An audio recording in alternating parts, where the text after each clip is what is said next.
캐나다는 벌써 3회 연속 선제적 금리 인하를 단행하였다. 드디어 미국도 기준 금리를 0.50%나 빅컷하였다.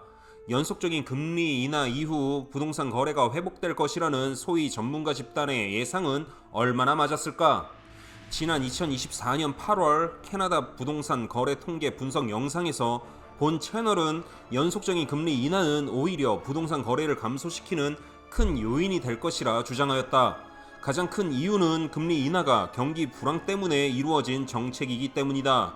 아직은 금리 인하의 효과를 논하기에는 이르다는 댓글을 기억한다. 앞으로 추가 금리 인하가 예정되어 있고 지금 실제 대기 수요자가 엄청 많다는 주장이다. 그로부터 3주가 지났다. 이제는 정말 부동산 업계의 전망과 소위 전문가 집단의 예상대로 부동산 회복이 되어야 한다. 과연 현실은 어떤가? 그 진실을 찾아 지금 떠난다.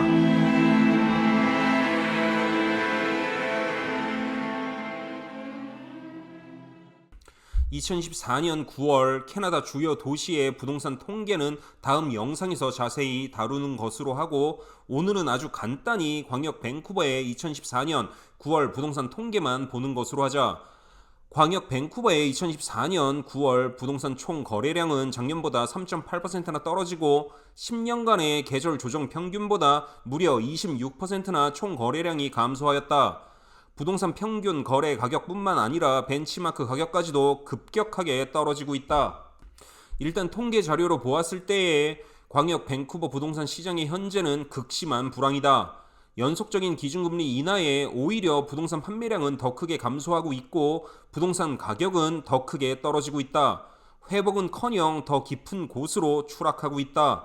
그러나 이것은 어디까지나 통계 자료, 데이터, 숫자로 본 것이다.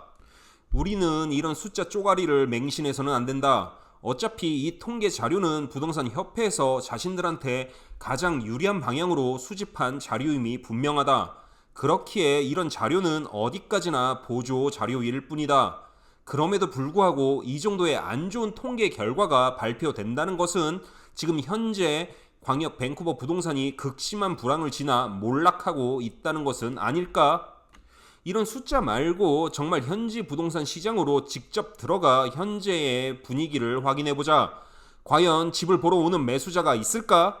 이를 확인하기 위해 유명한 콘도의 오픈하우스를 집중 방문하였다. 이번에 소개하는 콘도는 최고층이 64층으로 현존하는 BC주의 콘도 중에 가장 고층인 콘도이다. 이름은 길모 플레이스 타워이다. 길모 스테이션 바로 옆 도보 1분 거리에 위치한 콘도이고 브렌트우드 스테이션 바로 다음 역이다. 광역 밴쿠버에서 현재 가장 핫한 지역인 브렌트우드이다.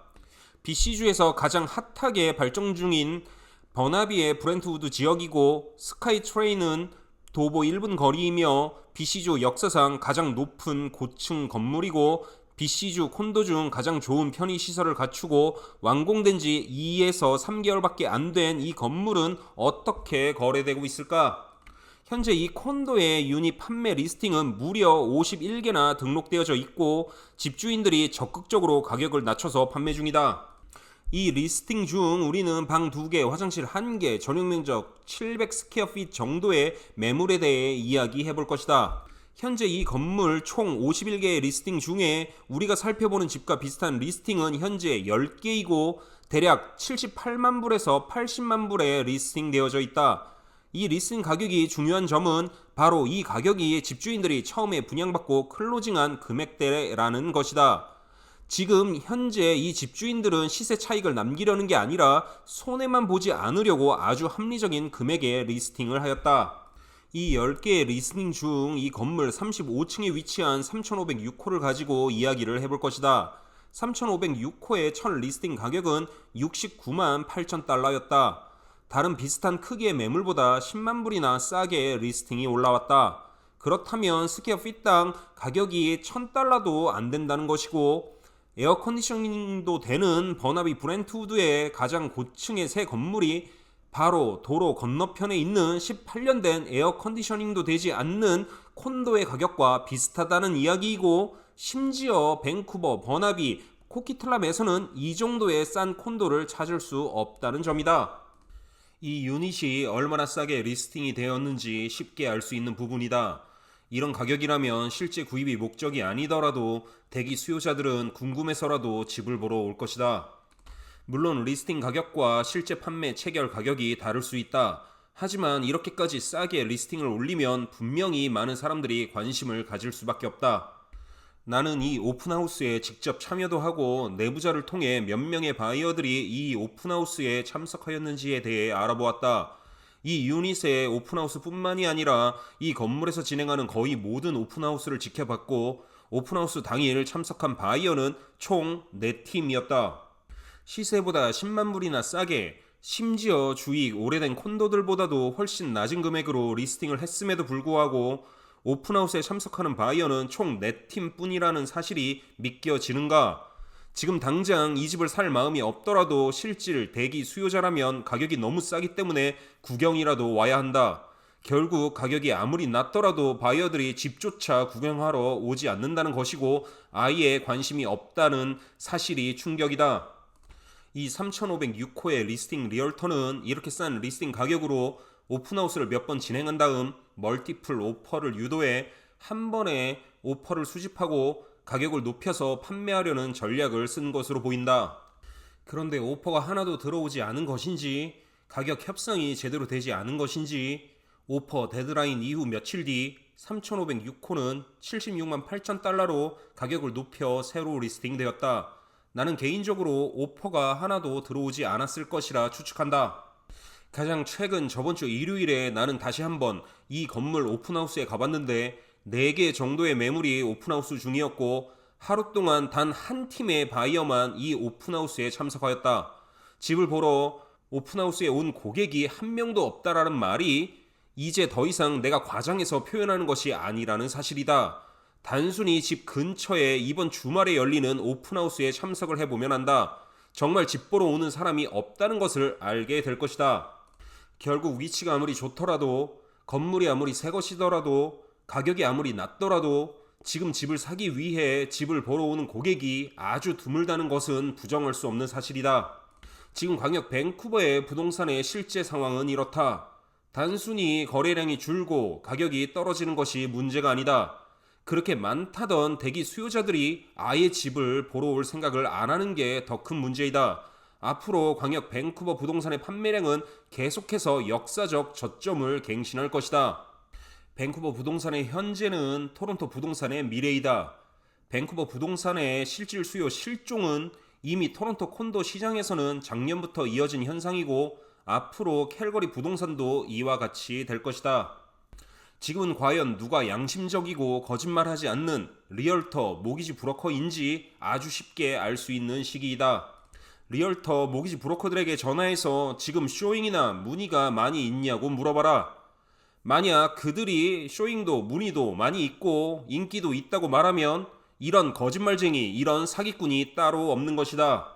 과연 이렇게 쇼잉도 문의도 없다는 말을 진실되게 할 수 있는 리얼터 모기지 브로커가 있다고 생각하는가? 당신이 리얼터 모기지 브로커라면 지금 쇼잉도 문의도 전멸이라고 진실되게 말할 수 있겠는가? 현재 상황을 진실되게 말할 수 있는 리얼터 모기지 브로커들은 없다.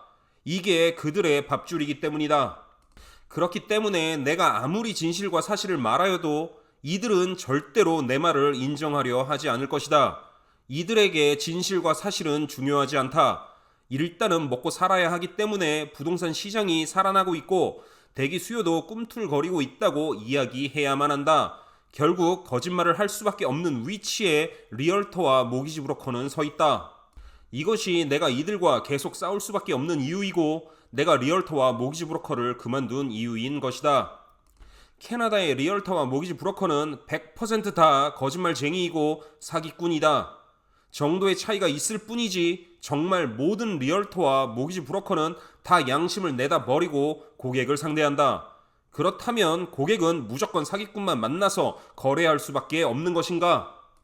고객들에게 과연 대안은 있는가? 너무 안타깝게도 대안이 마땅히 없는 게 가장 큰 문제이다. 일단 양심적이고 실력도 있는 리얼터와 모기지 브로커는 절대로 만날 수 없다. 양심과 이 실력이 양립할 수 없는 가장 대척점에 있는 요소이기 때문이다. 데이빗 킴은 이렇게 다른 리얼터, 모기지 브로커를 욕하기만 하면서 합리적인 대안을 내놓을 수는 있는 자일까? 나 역시 완벽한 대안은 없다. 하지만 내가 그나마 덜 거짓말하고 덜 사기를 치는 리얼터와 모기지 브로커를 소개해 줄 수는 있다. 완전히 양심적이고 솔직하고 고객을 위해주는 리얼터와 모기지 브로커는 세상에 존재하지 않는다. 이건 고객이 이 부분을 인정하고 어느 정도 타협을 해야 한다. 투표는 최선이 아닌 차악을 선택하는 것이라고 한다. 리얼터와 모기지 브로커를 선택할 때는 완전히 양심적인 사람을 찾는 최선이 아닌 덜 사기치는 사람을 찾는 차악을 선택하는 방법이 현명할 것이다.